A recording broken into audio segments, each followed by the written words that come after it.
Boa noite. Nós agradecemos a oportunidade de estarmos aqui, nesta casa abençoada de oração.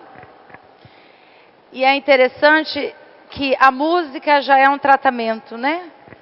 E a última música, Obrigado, Senhor, ela vem de encontro com uma história de Elias, está lá em Reis, né? No Antigo Testamento.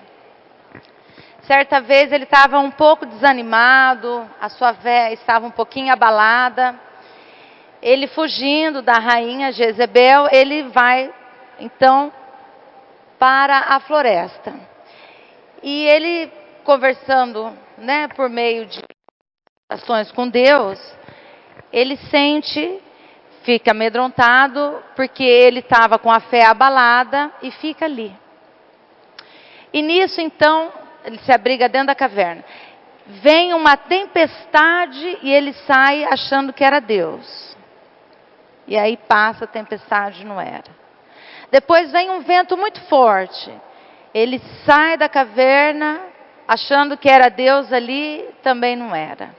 E já cansado dessa espera, ele então sai da caverna e vem uma brisa muito agradável, muito tranquila, muito leve. E ali então ele sente na presença de Deus. Durante a música, a Silvia falou para nós da fé. E a fé é algo muito interessante, porque isso é de cada um de nós. Isso é de dentro para fora. Essa virtude é algo que nasce dentro de nós. Então, o tratamento que nós estamos fazendo aqui, nesta terça-feira, só terá sentido e significado se nós tivermos fé. Se eu acreditar e confiar. E assim como o profeta Elias, não esperar uma manifestação trevosa do Senhor, mas sim algo muito sutil e sublime. E a fé é interessante porque às vezes acontecem coisas na nossa vida que a gente não esperava. E qual que é a nossa relação? Será que é semelhante do profeta Elias? Vai esperar também uma manifestação de Deus de uma forma trevosa, raivosa? Mas como eu me porto perante Deus? Porque isso faz toda a diferença. Aliás, o que é Deus para você? Você consegue definir Deus? Allan Kardec, lá no Livro dos Espíritos, que é um livro de perguntas e respostas, né? Que é a base do Espiritismo. A primeira pergunta que ele endereça para a espiritualidade é: que é Deus? E a espiritualidade, então, muito objetiva, vai falar assim: Deus é a causa primária de tudo que existe. É a inteligência suprema. Nós, algumas semanas atrás, presenciamos, né, o homem, alguns astronautas foram no lado oculto da Lua e voltaram. E ficaram surpresos. E uma das entrevistas que a moça deu, a astronauta, muito interessante, que ela fala assim: visto do alto planeta Terra, não existem barreiras, não existem fronteiras, não existem muros. Essa coisa material, essas limitações é obra do homem, é obra nossa. Porque olhando a Terra do alto não tem isso. Interessante, né? E aí eles falam que realmente há uma força superior, uma inteligência suprema que rege, que criou tudo. Eu acredito. Eu confio. Porque também tem uma diferença entre acreditar e confiar. Eu acredito em Deus. Mas quando as coisas acontecem do jeito que eu não queria, eu me zango, eu me revolto, eu dou as costas para Deus e vou procurar fazer as coisas do meu jeito. Agora, quando eu confio, quando as coisas acontecem, mesmo que elas não sejam do meu agrado, eu sei que tem uma força maior. Eu sei que tem uma inteligência que é amor e misericórdia que rege tudo.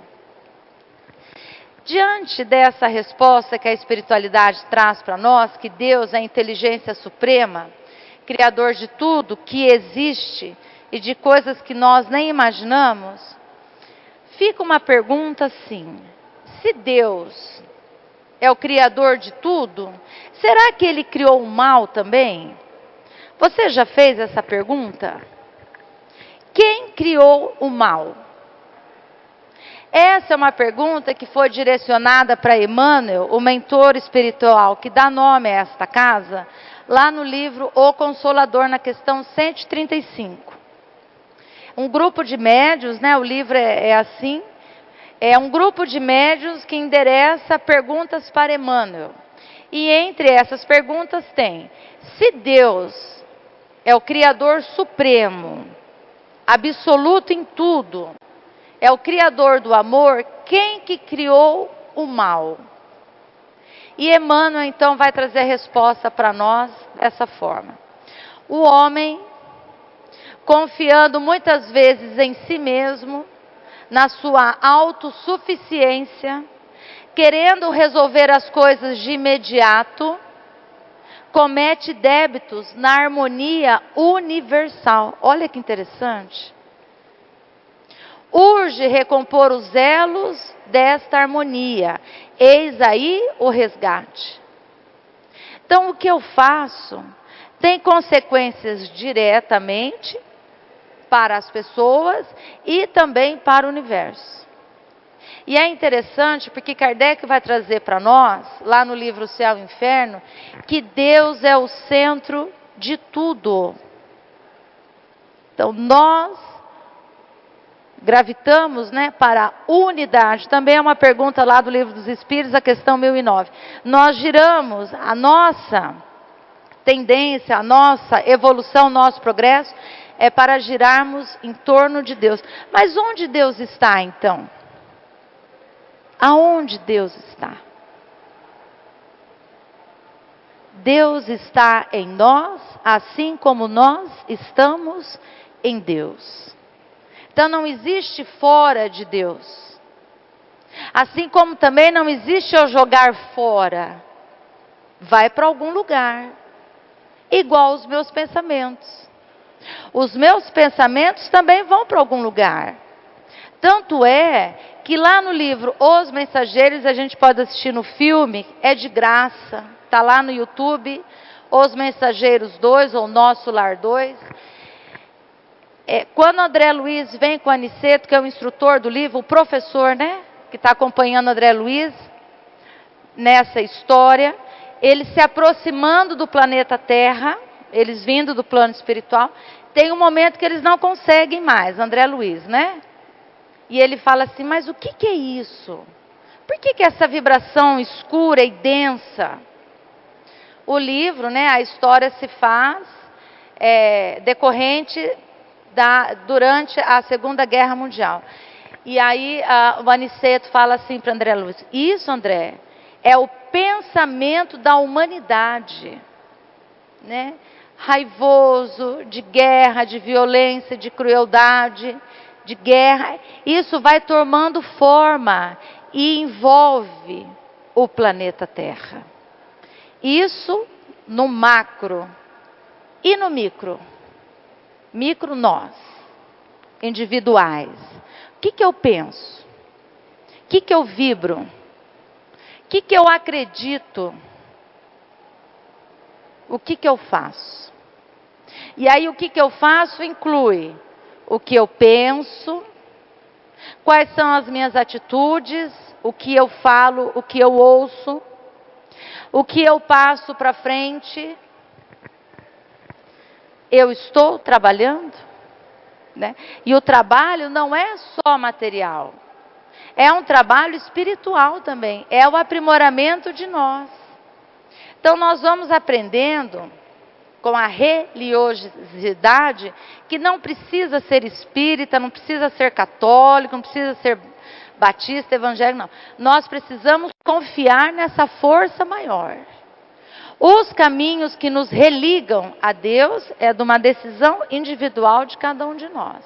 Nós escolhemos o espiritismo, não é? Embora nós sabemos que tem muitas pessoas que vêm ao centro espírita que não são espíritas. Vêm em busca de algo, de um tratamento, de um passe, de um esclarecimento. E é importante a gente ressaltar que a base do espiritismo é o Cristo Jesus, que Kardec vai falar para nós lá no Livro dos Espíritos, na questão 625, se não me engano, que Jesus é o modelo e guia da humanidade, né?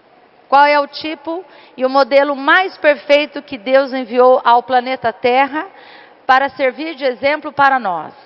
E a espiritualidade fala, vede Jesus. Então, Jesus sendo a base dos caminhos religiosos, nós podemos ser fraternos, mesmo diante das diferenças. Agora, eu não posso ser mais do que o outro, nem o outro ser mais do que eu. Quando nós temos Jesus como modelo e guia, não é? Nós não podemos nos impor, nós damos o exemplo da nossa conduta.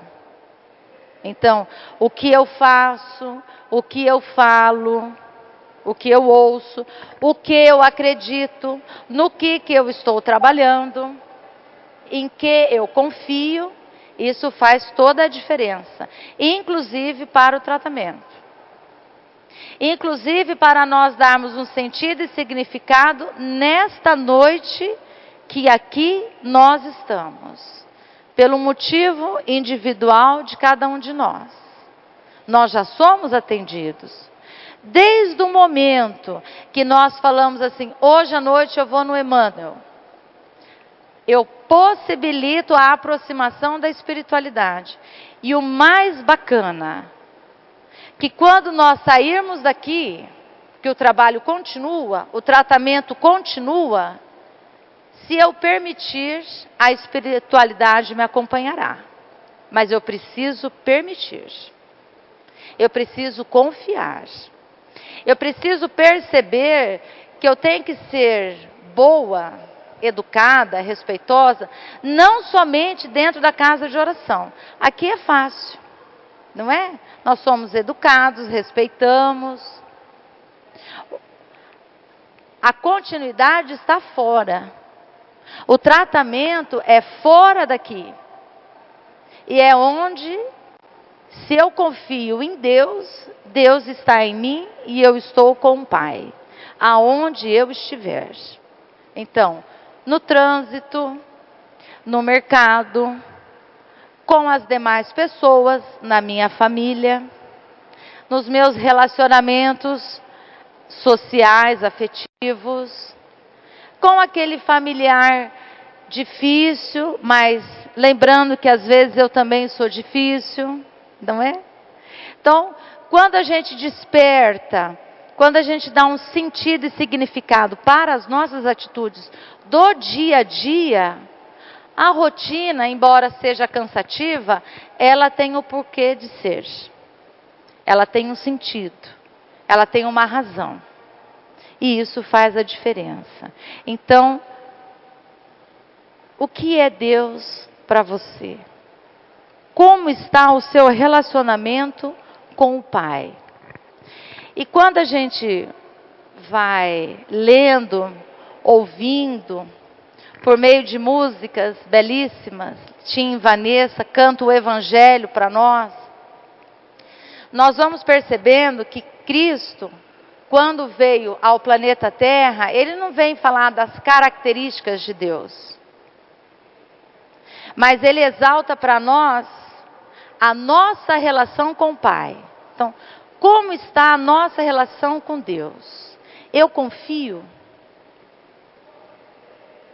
Será que eu tenho o exemplo de Maria de Nazaré no meu dia a dia? Quando vem o anjo e anuncia para Maria de Nazaré que o filho do Senhor nasceria do seu ventre, o que ela fala? Ó Senhor, seja feita a vossa vontade. Serva sou de todo o amor que me cabe. Nós conhecemos a história. Jesus nasceu. Maria sempre confiou em Deus. Inclusive no momento, assim como Jesus, da sua crucificação, que ela fala novamente: ó Senhor, seja feita a vossa vontade. Serva sou de todo o amor que me cabe. Maria sentou, se posicionou como vítima diante da situação? Não, foi trabalhar. Trabalhou com João Evangelista, levando o consolo, a palavra, demonstrando a sua confiança no Pai, né? Tanto é assim que certa vez vai à sua casinha simples, lá em Éfeso, um rapaz com lepra, e ela, pela sua palavra doce, seu acolhimento, ele a chama de Mãe Santíssima. E ela passa então a ser reconhecida também de Mãe Santíssima. Então a fé é algo que a gente precisa trabalhar em nós. Assim como a oração. Não pode ser somente da boca para fora. Porque tem orações que nós fazemos, se eu não colocar fé, pelas minhas palavras, se eu não confiar, elas não passam do céu da boca. Eu somente falo, mas o meu pensamento está tão distante. Se eu não aproveitar esse momento que eu aqui estou, também será assim. A espiritualidade que já nos atende, se eu não confiar, essa energia, esse tratamento passa por mim e se dispersa. Agora, assim como no tratamento, nós não recebemos umas orientações, o que nós temos que fazer, as orações, o copo d'água, a água fluidificada, né? Um cuidado com a alimentação. Será que é só nesse momento de tratamento? Ou é uma mudança de vida? E nós cantamos na música, quando Jesus nos fala: eis que faço novas todas as coisas. E nós também temos condições de fazer, mas nós precisamos assumir esse compromisso e disciplina, sermos responsáveis pela nossa conduta, sermos conscientes. E à medida que nós nos aprimoramos, que nós nos conhecemos, nós vamos percebendo que as leis divinas estão gravadas em nós. Onde? Na nossa consciência. Então já não é mais o outro que me julga, porque eu sou responsável por mim. Do mesmo modo que eu também não posso julgar o outro. Não é?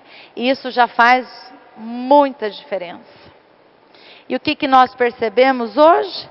Que é mais fácil eu sentar e ficar falando da vida do outro, né? Tem uma história que fala, né? Às vezes a pessoa, ela sabe tanto da vida do outro, do artista, o que come, o que faz, o que veste, para onde foi, que carro tem, e vai assim. Ela não sabe da própria vida. E se a gente for ver na história, buscando também o Antigo Testamento, é interessante, porque lá em Êxodo, quando Moisés liberta, né, o povo, que eles vão, que ficam no deserto, e ali eles começam a trabalhar, terem que se virar, chega um certo momento que eles falam assim: e aqui não está legal. Né? Pelo menos quando nós éramos escravos, lá tinha água e comida. Aqui não, aqui está muito difícil. Esse é um ensinamento que nós temos há mais de 2.000, 3.000 anos. Será que a minha atitude ainda é semelhante a essa? Será que eu preciso que alguém governe a minha vida? Nós vamos aprender com o Espiritismo que Jesus é o médico de todos nós, mas a cura está em nós, dentro de mim. Quando eu começo a observar vendo os meus defeitos, as minhas limitações, reconhecendo em mim também as minhas qualidades, agradecendo as minhas conquistas, as minhas vitórias, percebendo a força que há dentro de nós diante das superações e dando testemunho da presença do Senhor na nossa vida. E isso ninguém pode fazer por nós. É igual a fé. Todos nós a possuímos. Agora, se eu não trabalhar isso em mim, a fé do outro pode até me auxiliar, mas eu preciso estabelecer também essa aliança de fé em algo maior, no Pai. E é interessante, porque lá no filme Nosso Lar 1, que é o livro, né? Nosso Lar, da psicografia de Chico Xavier, André Luiz, ele vai falar sobre isso, no início. Quando ele começa a se deparar com as situações, ele fala assim: realmente existe algo maior do que a inteligência humana. Há uma força que nos move, que nos faz reconhecer que em determinado momento da vida nós nos ligamos ao Pai. Essa ligação se faz por meio da fé. E muitas vezes a fé é despertada em nós no momento da dor, não é? Você tem alguma história para contar sobre fé?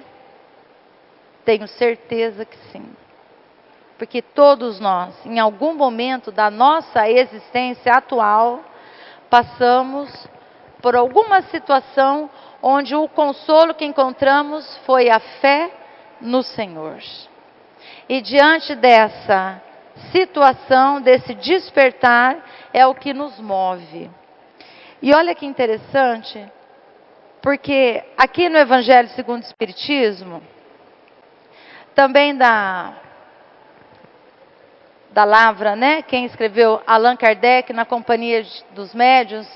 O Evangelho segundo o Espiritismo é um livro todo baseado nos textos dos evangelistas, passagens de Jesus. E no capítulo 19, Kardec traz para nós, quando Jesus nos fala, a fé move montanhas. Mas daí tem um comentário que é de Allan Kardec, que ele fala assim: a fé necessita de uma base. Qual seria a base? Qual é a base da sua fé? E essa base é a perfeita compreensão daquilo em que se deve crer.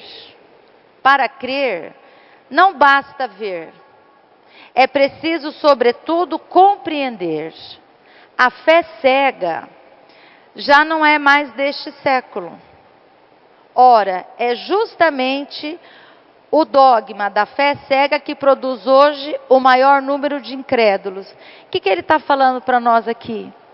A fé cega é aquela que a gente fala assim: ah, mas Deus quis assim. Ah, eu não vou fazer porque as coisas estão desse jeito, olha. Qual benefício eu traria diante dessa situação?